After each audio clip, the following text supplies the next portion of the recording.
Asal-usul nama Pulau Sumba berjalin kelindan antara tradisi lisan masyarakat lokal dan sejarah yang ditulis oleh para penjelajah Eropa dan armada perang Patih Gajah Mada. Para penjelajah Eropa memberi sebutan yang berbeda-beda berdasarkan pengamatan mereka terhadap kekayaan dan keunikan alam Sumba.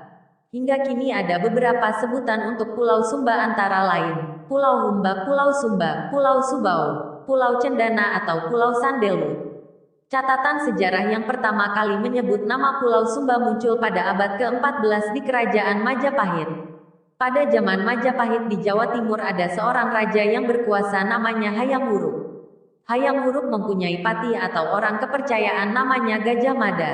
Pada tahun 1350, Gajah Mada mengucapkan janji bahwa ia tidak akan makan palapa sebelum mempersatukan Nusantara. Pada tahun-tahun itu armada Gajah Mada menaklukkan Sumatera, Kalimantan lalu menuju pulau-pulau sebelah timur dari Pulau Seram, Timor hingga Larantuka, Flores Timur. Di daerah Riang Puho, Kecamatan Tanjung Bunga, Flores Timur terdapat bekas telapak kaki pada sebuah batu yang ukurannya lebih lebar dari manusia. Dalam tradisi lisan masyarakat sekitar meyakini bahwa itu adalah bekas telapak kaki Gajah Mada. Sesudah menaklukkan Larantuka, armada Gajah Mada melakukan perjalanan pulang ke Tanah Jawa. Dalam perjalanan pulang mereka menaklukkan Bima, Sumbawa dan Bali.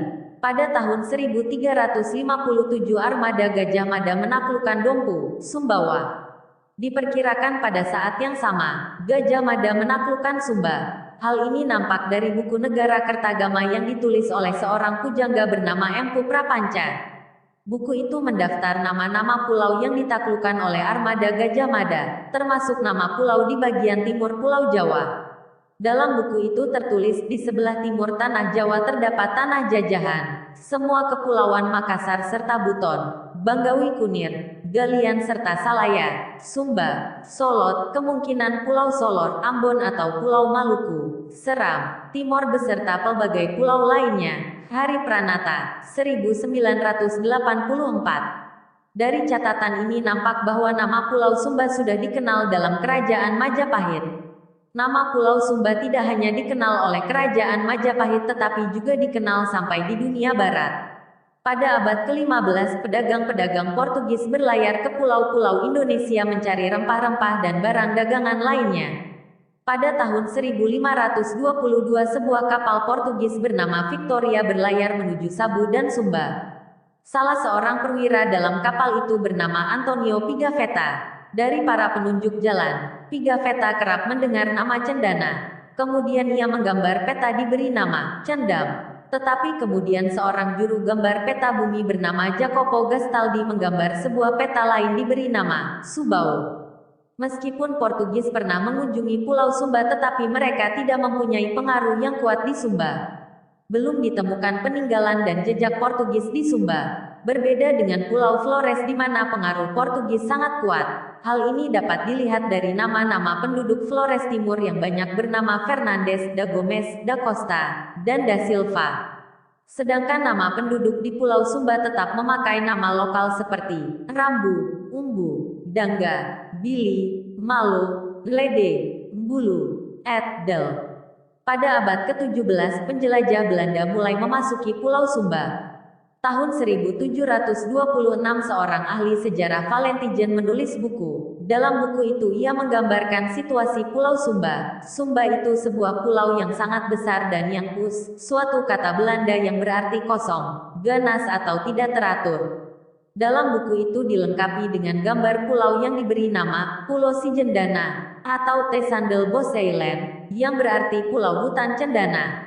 Orang Belanda menyebutnya Sandelhout Island, sedangkan orang Inggris menyebutnya Sandelwood Island.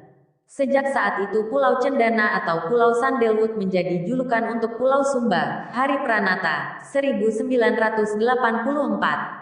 Sebutan ini disematkan pula untuk kuda Sumba yakni kuda Sandelwood. Pada abad ke-17 hingga 18 terjadi eksploitasi besar-besaran.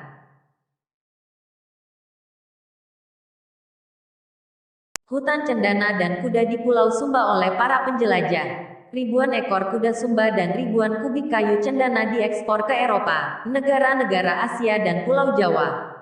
Diperkirakan hutan cendana mengalami kepunahan pada abad 18 hingga awal abad 19 dan berkurang pula kuda Sumba. Parimarta, 2002. Masyarakat Sumba sendiri mempunyai tradisi lisan mengenai nama Pulau Sumba. Tradisi lisan masyarakat Sumba menjelaskan itu dalam kisah Umbu Walumanoku. Dikisahkan bahwa dahulu kala seorang yang mendarat pertama kali di pulau itu bernama Umbu Walumanoku. Istrinya bernama Humba. Sebagai tanda hormat dan cinta kepada istrinya, maka pulau itu diabadikannya dengan nama Humba. Menurut Hari Pranata, 1984, dalam bahasa daerah Sumba, huruf H kerap kali berubah menjadi Z atau S. Misalnya kata Kabihu di Sumba Timur akan menjadi Kabisu atau Kabizu di Sumba Barat. Adapun arti dari Humba atau Sumba adalah murni, polos dan tulus. Untuk mempermudah penyebutan dan untuk menyatukan kedua wilayah pulau itu maka kata Humba diganti menjadi Sumba yang digunakan hingga sekarang ini. Dari kisah di atas nampak bahwa sejak dahulu kala orang Sumba sudah mengenal konsep penghargaan, cinta, ketulusan dan penghormatan terhadap perempuan. Nilai kesakralan Sumba ini harus nampak dalam bentuk penghargaan dan penghormatan terhadap perempuan. Bagi mahasiswa, guru, dosen, budayawan, peneliti atau siapa saja yang berminat mempelajari tentang Sumba baik tradisi, kepercayaan lokal, budaya, narasi lisan, kekayaan filosofis, strata sosial, struktur politik kekuasaan dan sejarah baik sejak zaman purbakala, kolonial, zaman perjuangan hingga zaman modern bisa merujuk dari beberapa literatur diantaranya, Masyarakat Sumba dan Adat Istiadat, 1976, Sumba di dalam Jangkauan Zaman, 1976, karya Umbu Ina Kapita salah seorang sejarawan Sumba. Cerita Sejarah Gereja Katolik Sumba dan Sumbawa, 1984, karya Hari Pranata.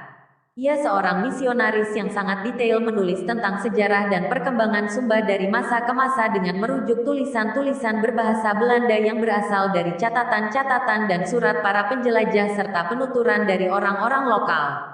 Perdagangan dan politik di Nusa Tenggara tahun 1815 sampai tahun 1915 2002, karya IGD Parimarta.